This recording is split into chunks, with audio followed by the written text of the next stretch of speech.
बातमी मनोज जरांगे यांनी केलेल्या दाव्यासंदर्भात यापुढे निवडणुका लढणार नाही असा दावा मनोज जरांगे यांनी केलेला आहे। ओबीसीतूनच आरक्षण देण्याची ठाम मागणी त्यांनी केलेली आहे। मराठा समाजाच्या आरक्षणाच्या मागणीसाठी समाजाचे नेते मनोज जरांगे शनिवारपासून पुन्हा उपोषणाला बसले आहेत। पाटील अंतरवालीमध्ये 7व्यांदा उपोषण करतायत। जरांगे समर्थकांपैकी कोणीही यापुढे निवडणुका लढणार नाही असा पवित्रा जरांगे यांनी घेतलाय। नवीन सरकार आलंय मात्र अद्याप आमच्या जुन्या मागण्या मान्य झाल्या नसल्याचा आरोपही जरांगे यांनी केलाय। जय महाराष्ट्र न्यूजला दिलेल्या विशेष मुलाखतीमध्ये जरांगेंनी समाजाच्या न्यायासाठी आपण उपोषण करत असल्याचं सांगितलंय। मनोजजी, मला सांगा, तुम्ही आपण निवडणुकीच्या आधी देखील मी तुमच्याशी असाच थेट संवाद साधला होता। ज्यावेळेस तुमच्या हातात साधन होतं, निवडणुका होत्या, त्यावेळेस तुम्ही सांगितलं की आम्ही निवडणुका लढवणार नाही। आता भविष्यामध्ये स्थानिक स्वराज्य संस्थांच्या निवडणुका येऊ घातल्यात। स्थानिक स्वराज्य संस्थांच्या निवडणुकीमध्ये मनोज जरांगे निवडणूक लढवणार का किंवा त्यांचा पक्ष उभा राहून निवडणूक लढवणार का? थेट उत्तर द्या। नाही नाही, ते नंतर होणार, तो विषय नंतरचा विषय। पण मला राजकारणाचा नाद नाही दादासाहेब। माझ्या जागेवर जर दुसरा असताना एवढी मोठी जनता मानल्याच्या नंतर म्हणला असता पडूच नाही, ते येऊ तिकडे करा उभा, आपला स्वार्थ साधून घ्या। मी स्वार्थी नाही, मला समाजाच्या जीवावर नाही टाकायचं। मला माझ्या समाजाला मोठं करायचंय, त्याला आनंदी सुखी बघायचंय मला।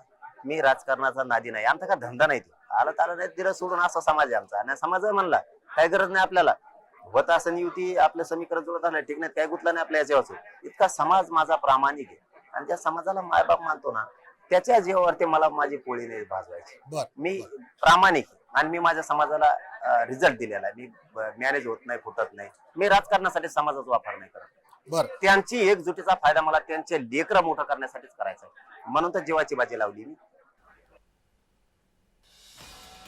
मराठा समाजाशिवाय राज्यात कोणत्याही पक्षाची सत्ता येणार नाही असा दावा त्यांनी केलाय। मराठा समाज वर्षभरापासून रस्त्यावर उतरलेला आहे, मात्र काही जातीयवादी अधिकाऱ्यांनी नोंदी सापडूनही लोकांना तशी प्रमाणपत्रांचं वाटप केलं जात नाही असा आरोप जरांगे यांनी केलाय। कायदेशीर दृष्ट्या शक्य आहे का की ईडब्ल्यूएस पण हवा, एसीबीसी पण हवा आणि शिवाय मराठा आरक्षण पण हवं? हे तिन्हीच्या तिन्ही पर्याय एका वेळेस कसे मिळू शकतील? आणि मग तुम्हाला एसीबीसी द्यायचं कोणी सांगितलं?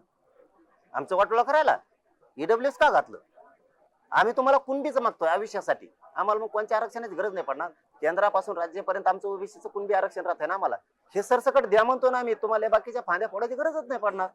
उपवस्तू कुठं करायचे सांगितलेच कुणी यांना, हे तिसरेच कुठं करतात। आम्ही एक मागितलं की तिसरं देतात। आम्ही ओबीसीतून मागितलं का हे एसीबीसी देतात, एसीबीसी देतात, ईडब्ल्यूएस घालून टाकतात आमचं। आम्ही एक म्हणतो आम्हाला द्या, आमच्या पोट जाती उपजाती म्हणून घाला, त्यांनी दुसऱ्या 16-17 घातल्या पण आमच्या नाही घातल्या।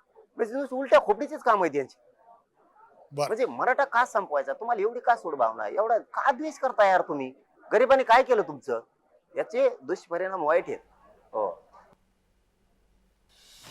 सरकारने आमच्या मागण्या तातडीने मान्य कराव्यात अशी मागणी जरांगे यांनी केलाय।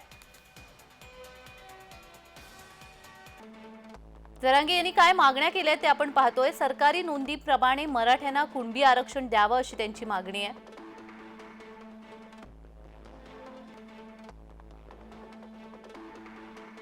मराठ्यांना ओबीसी मधूनच आरक्षण द्यावं,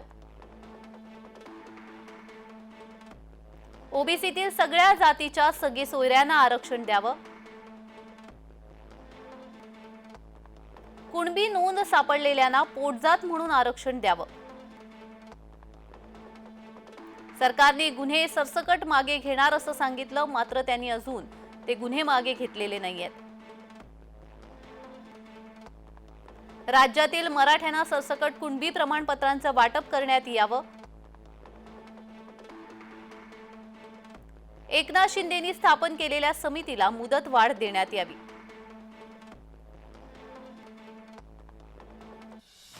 मराठा समाजाच्या न्याय हक्कासाठी आरक्षण मागताना वारंवार आंदोलन करून ते सोडल्यानं या समाजाचं नुकसान होत आहे असा थेट आरोप विजय वडेट्टीवार यांनी केलाय।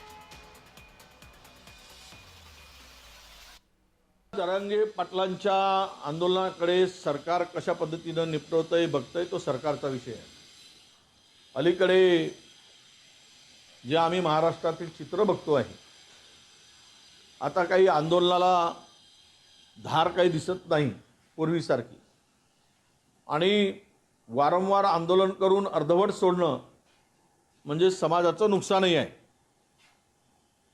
त्यामुळे त्यांच्या आंदोलनाला सरकारने कशा पद्धतीनं घ्यायचं ते सरकार ठरवेल.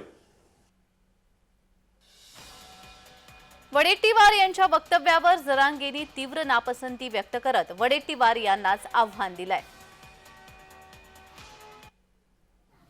त्याला अंतरवलीत येतो का मला माणसं बघायला? धार आहे का नाही? इथं ये नुसते नजर फिरा, नाही तर फिरा रे कॅमेरे भाई. अहो दाखवा त्याला अंतरवलीत काय आहे ते.